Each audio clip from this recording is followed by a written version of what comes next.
ঈসা আলাইহিস সালাতু ওয়াস সালাম পর্যন্ত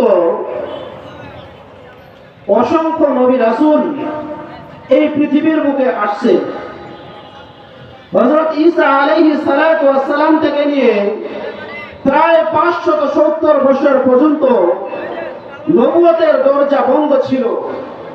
এই সময়ের মধ্যে আল্লাহ রাব্বুল আলামিন কোন পয়গম্বরকে এই দুনিয়ার বুকে প্রেরণ করেন নাই, যার কারণে ওই যুগের মানুষেরা আইয়ামে জাহিলিয়াতে পরিণত হয়েছিল। এমন কোন মন্দ কাজ ছিল না যা তারা করত না। পিতা নিজ হাতে কন্যা সন্তানকে জীবন্ত কবর দিত। একে অপরের মধ্যে ছিল হানাহানি, গোত্রে গোত্রে ছিল সংঘাত। শক্তিশালীরা দুর্বলদের উপর জুলুম করত, নির্যাতন করত, নিপীড়ন করত। এই বিচার বলতে তারা কোথাও খুঁজে পেত না। এমন এক পরিস্থিতিতে আল্লাহ রাব্বুল আলামিন ওই মানুষদেরকে হেদায়েত দেওয়ার জন্য মুহাম্মদ আরবি সাল্লাল্লাহু আলাইহি ওয়াসাল্লামকে এই দুনিয়ার বুকে প্রেরণ করলেন। মুহাম্মদ সাল্লাল্লাহু আলাইহি ওয়াসাল্লাম ছিলেন অত্যন্ত নম্র, ভদ্র এবং উত্তম চরিত্রের অধিকারী।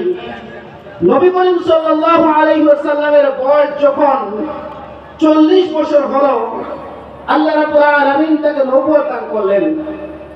নবুয়ত পাওয়ার পর বিশ্বনবী হযরত মুহাম্মদ আরবি সাল্লাল্লাহু আলাইহি ওয়াসাল্লাম 13 বছর মক্কায় এবং 10 বছর মদিনায় ইসলাম প্রচার করেছেন। 13 বছর মক্কায় ইসলাম প্রচারের জিন্দেগিতে অনেক কষ্ট মুজাহাদা সহ্য করেছেন, জুলুম, নির্যাতন, নিপীড়নের শিকার হয়েছেন, নিজের শরীরের তাজা রক্ত ছড়িয়েছেন। তারপরেও নবী করিম সাল্লাল্লাহু আলাইহি ওয়াসাল্লাম এই দ্বীনের দাওয়াত দেওয়া বন্ধ করেননি।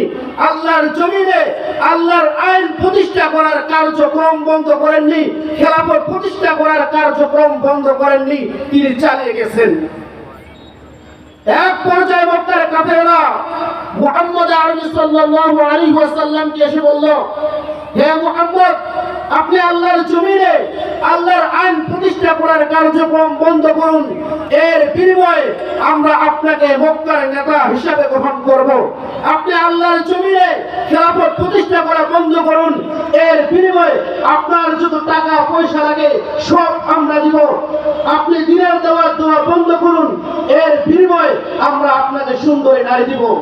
নবী করিম সাল্লাল্লাহু আলাইহি ওয়াসাল্লামকে মক্কার কাফেররা বিভিন্নভাবে অফার দিয়েছে।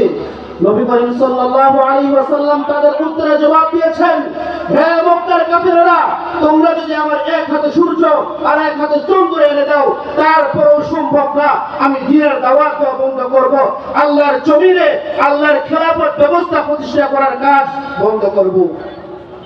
যখন মক্কার কাফেররা নবী করিম সাল্লাল্লাহু আলাইহি ওয়াসাল্লামের মুখ থেকে এই কথা শুনল, তখন মক্কার কাফেররা ফিরে যে ঘোষণা দিল তাদের নেতাদেরকে, আজ থেকে মুসলমানদের উপর জুলুম, নির্যাতন, নিপীড়ন 3 গুণ বাড়িয়ে দাও। এক পর্যায়ে সাহাবায়ে কেরাম নিজের মাতৃভূমি ছেড়ে নবী করিম সাল্লাল্লাহু আলাইহি ওয়াসাল্লাম তাদের জুলুম, নির্যাতন, নিপীড়ন সহ্য না করতে পেরে নিজের মাতৃভূমি ছেড়ে মদিনায় হিজরত করেছেন। তারপরও কাফের মুশরিকদের ষড়যন্ত্র মুসলমানদের উপর রয়ে গেছে। এই পৃথিবীর মানচিত্র থেকে ইসলাম ধর্মকে চিরতরে মিটিয়ে দেওয়ার জন্য মক্কার কাফেররা সশস্ত্র বাহিনী নিয়ে বদরের প্রান্তে গেছে মুসলমানদের সাথে যুদ্ধ করবে। নবী করিম সাল্লাল্লাহু আলাইহি ওয়াসাল্লাম এই খবর পেয়ে সাহাবায়ে কেরামদের সাথে পরামর্শ করলেন কি করা যায়। হাসাস বসরের সর্দার বলে উঠলেন, হে আল্লাহর রাসূল, আপনার হুকুমে আমরা সমুদ্রেও ছাপিয়ে পড়তে প্রস্তুত, আপনি আমাদেরকে হুকুম দিন।